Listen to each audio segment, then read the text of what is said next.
Chambre de déterminer si les circonstances ont changé pour justifier que l'on revienne sur une décision précédente de maintien en détention plutôt que de se pencher de nouveau sur chaque facteur qui sous-tend la décision de maintien en détention pour déterminer si chacun de ces facteurs a changé. Sur cette base, la Chambre d'appel conclut que la Chambre préliminaire n'a pas commis d'erreur en concluant que les circonstances n'avaient pas évolué en ce qui concerne l'existence des circonstances qui justifient le maintien en décision en vertu de l'article 58.1 B petit I à petit 3. Aussi, ce moyen d'appel est rejeté.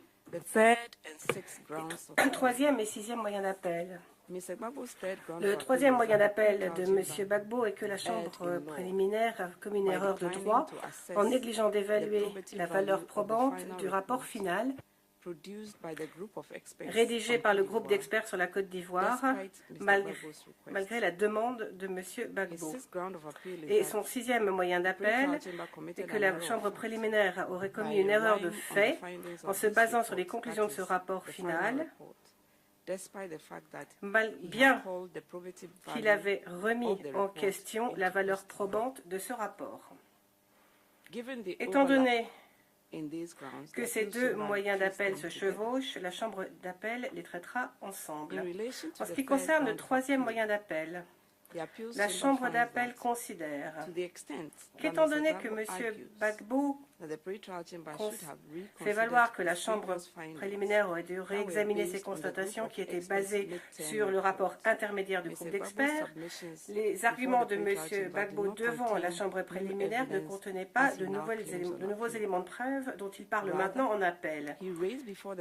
Devant la Chambre préliminaire, il a plutôt soulevé un certain nombre d'arguments qui contestent de façon générale la qualité et la fiabilité des travaux du groupe d'experts. La Chambre d'appel conclut que l'essentiel de ces arguments aurait pu être soulevé en ce qui concerne les décisions précédentes de la Chambre préliminaire, plus précisément la décision du 12 novembre 2012 ou du 12 mars 2013, qui se basait sur les conclusions du rapport intermédiaire. De plus, la Chambre d'appel ne trouve pas d'erreur de loi de la part de la Chambre préliminaire lorsqu'elle n'aurait pas analysé la valeur probante du rapport final. La Chambre préliminaire a en fait pris en compte les facteurs qui auraient pu avoir un impact sur la fiabilité du rapport final en ce qui concerne les normes applicables lui permettant d'évaluer les éléments de preuve qui lui sont présentés. De ce fait, le troisième moyen d'appel est rejeté. De même, la Chambre d'appel conclut que le sixième moyen d'appel de M. Gbagbo doit aussi être rejeté, étant donné qu'il ne fait que répéter les mêmes arguments que ceux que l'on trouve dans son troisième moyen d'appel.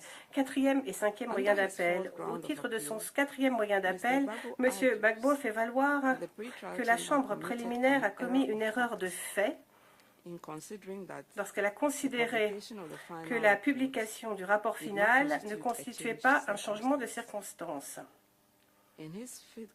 Et son cinquième moyen d'appel allègue qu'il y a eu erreur de fait de la part de la Chambre préliminaire lorsqu'elle a refusé de prendre en compte les liens allégués entre l'accusation et le groupe d'experts, ainsi qu'avoir commis une erreur de droit lorsqu'elle n'a pas clarifié ce point alors que M. Gbagbo l'avait demandé. La Chambre d'appel considère que la simple publication du rapport final ne peut pas étayer l'existence d'un changement de circonstance. Ce n'est ce que les faits qui sont contenus dans le rapport qui pourraient être un changement de circonstance qui aurait un impact sur les facteurs requérant une détention. La Chambre d'appel remarque aussi que M. Gbagbo n'a pas indiqué quels écarts il y aurait entre le rapport intermédiaire et le rapport final qui aurait dû être pris en compte par la Chambre préliminaire et il n'a pas non plus indiqué quel aurait pu être l'impact de ces écarts sur la constatation de la Chambre préliminaire. De plus, en ce qui concerne le cinquième moyen d'appel, la Chambre d'appel considère que M. Gbagbo n'a pas donné la moindre évidence, les moindres éléments de preuve concrètes établissant qu'il y a collusion entre le procureur et le groupe d'experts et considère que ces arguments ne sont que de nature hypothétique. Étant donné que la Chambre d'appel ne s'ingère que lorsqu'il y a erreur manifeste, la Chambre d'appel considère qu'il n'y a pas eu ce type d'erreur et de ce fait, les quatrième et cinquième moyens d'appel sont rejetés. Septième moyen d'appel. Le septième moyen d'appel de M. Gbagbo est que la Chambre préliminaire a commis une erreur de droit en concluant sans fournir de motivation que M. Gbagbo pouvait avoir accès à des fonds. Dans son document à l'appui de l'appel, M. Gbagbo fait valoir qu'il n'a à l'heure actuelle que 2 comptes en banque et qu'il n'a absolument aucun autre compte en banque. Aucun autre compte en banque n'existe. Et selon lui, la Chambre préliminaire a totalement négligé ce fait. Il a aussi fait valoir qu'il est impossible pour lui de prouver que des comptes gelés existent. Donc, les risques identifiés par la Chambre préliminaire, selon lesquels il aurait accès à d'autres comptes ou à des comptes cachés, tout ceci est basé sur des hypothèses et rien que des hypothèses, ce qui fait que M. Gbagbo ne peut absolument pas prouver qu'il y a eu changement de circonstances. La Chambre d'appel remarque que M. Gbagbo n'allègue pas qu'il y ait erreur de fait en ce qui concerne son accès à des fonds. Il fait valoir qu'il y a eu erreur de droit parce que la Chambre préliminaire n'a pas motivé sa constatation. Mais d'après la jurisprudence de la Chambre d'appel, il n'y a pas besoin de motiver ou de réexaminer à nouveau les moyens de détention lorsqu'il n'y a pas de changement de circonstances. De ce fait, il s'ensuit qu'il faudrait établir qu'il y avait un changement de circonstances en ce qui concerne la situation financière de M. Gbagbo pour étayer la soi-disant erreur de droit. Et de ce fait, étant donné qu'il n'y a pas eu d'informations supplémentaires à l'heure actuelle, depuis la décision du 13 juillet 2013 concernant des comptes en banque qui n'auraient pas été gelés, la Chambre d'appel rejette le 7e moyen d'appel de M. Gbagbo. 8e moyen d'appel. Le 8e moyen d'appel de M. Gbagbo est le suivant. La Chambre préliminaire aurait commis une erreur de fait lorsqu'elle aurait décidé qu'il existe un réseau de sympathisants pro-Gbagbo. La Chambre d'appel rejette ce 8e moyen d'appel, étant donné qu'il ne fait que revenir sur les mêmes arguments qui ont été présentés dans le cadre du 2e moyen d'appel.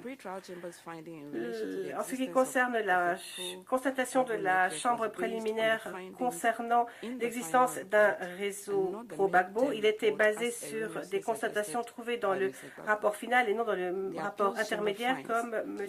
Gbagbo l'a suggéré par erreur. Il n'est donc pas déraisonnable que la Chambre préliminaire se base sur le rapport final.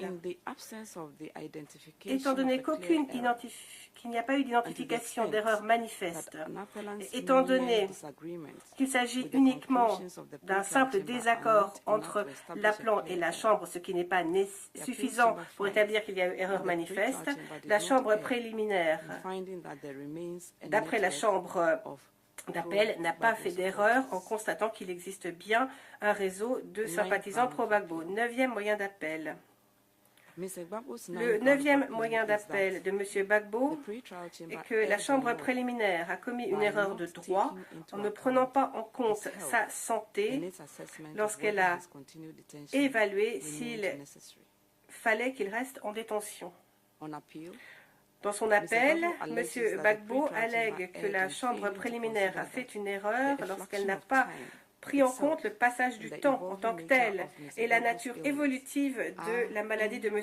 Gbagbo, qui, d'après la défense, constitue un changement de circonstance qui a un impact sur le besoin de le garder en détention. À cet égard, la Chambre d'appel remarque que la Chambre préliminaire n'a pas discuté des arguments même de M. Gbagbo sur le fond, mais n'a fait que remarquer que les arguments de M. Gbagbo répètent ce qu'il avait déjà déjà dit et donc ne constitue pas une nouvelle circonstance. La Chambre d'appel ne voit aucune erreur dans le traitement qu'a fait la Chambre préliminaire de ces soi-disant circonstances. Les références de M. Gbagbo au rapport d'expert médical ne constituent pas une nouvelle circonstance, étant donné qu'ils avaient déjà été évalués par la Chambre préliminaire. Étant donné qu'il n'y a pas d'éléments de preuve permettant d'essayer ces affirmations, la Chambre préliminaire ne peut pas être en faute pour avoir rejeté les arguments de M. Gbagbo qui n'étaient que redondants. De ce fait, ce moyen d'appel est rejeté. 10e moyen d'appel. Le 10e moyen d'appel de M. Gbagbo est que la Chambre a commis une erreur de droit lorsqu'elle a évalué les critères autorisant une libération conditionnelle. M. Gbagbo considère que la Chambre préliminaire a fait une erreur en ne motivant pas en quoi les garanties offertes ne minimisaient pas les risques et justifiaient donc la libération conditionnelle. De plus, il remarque que la Chambre préliminaire devait expliquer point par point pourquoi les nombreuses mesures de sécurité proposées par les États hôtes potentiels n'atténueraient pas les risques.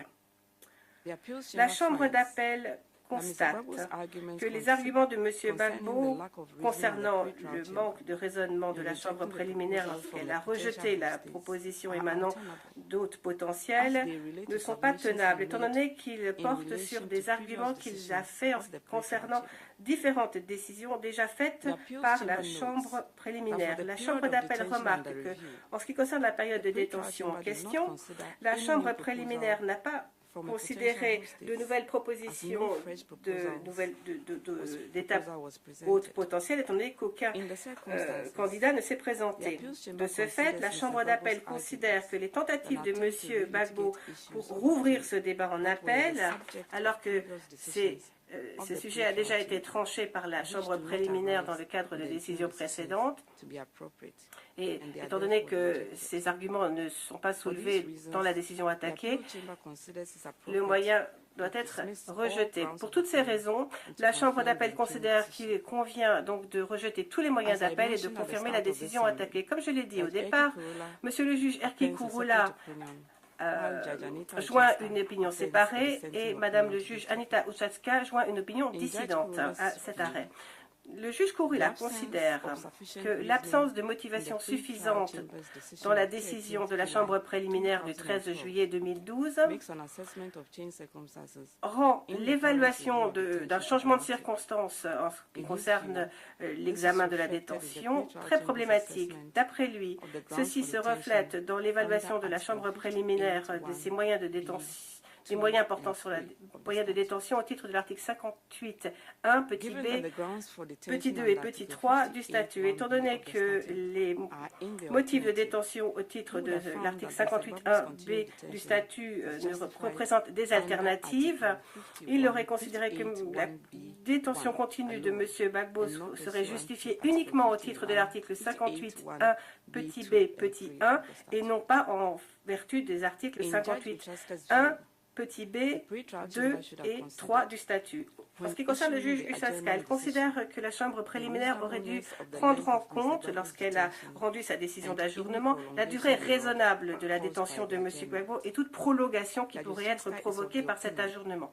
Madame le juge Ušacka considère que la décision d'ajournement est un changement de circonstance qui aurait dû obliger la Chambre préliminaire à réexaminer les fondements sur lesquels M. Gbagbo est maintenu en détention. D'après elle, il existe un changement de circonstances parce que la décision d'ajournement a jeté un doute sur les éléments de preuve qui sous-tendent les charges dans leur ensemble et que ces doutes abaissent nécessairement et naturellement le seuil de la preuve tel qu'énoncé à l'article 58.1a du statut.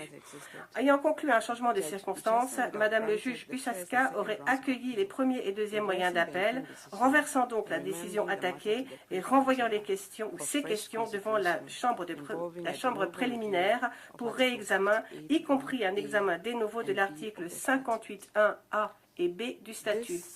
Ceci met un terme à la lecture de ce résumé d'arrêt. Je vous remercie.